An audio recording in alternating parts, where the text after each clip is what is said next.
నెల 15 రోజులు అయింది ఇవాళ.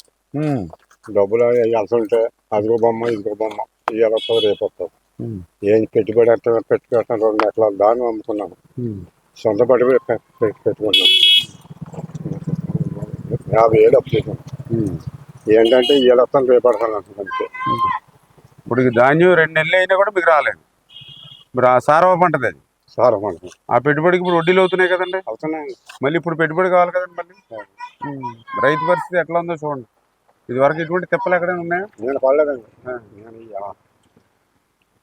రామారావు గారు ఉన్న కాడ నుంచి అలాగే ఉన్నాం, ఎక్కడికి మారలేదు. రైతుకి ఎప్పుడు ఈ తిప్పలు పడలేదు. పడలేదండి. ఇప్పుడు పడుతున్నాను చెప్పు. మళ్ళీ 10 కేజీలు ఎక్స్ట్రా తీయమంటాడు. 5 కేజీలు ఎక్కట్టండి మళ్ళీ 5 కేజీలు ఎక్కడ తీసుకుంటున్నారు. 5 కేజీలు ఎక్స్ట్రా చూసుకున్నాడు, డబ్బులు ఇవ్వలేదు. దాని మీద నేను గట్టిగా పోరాడుతున్నాం అమ్మా. మీ డబ్బులు మీకు లూటీ చేసాడు 5 కేజీలు ఎక్స్ట్రా ఉండి. ఇప్పుడు 2 నెలలు 15 రోజులు అయింది, మీ డబ్బులు ఇవ్వలేదు. ఇది పేరు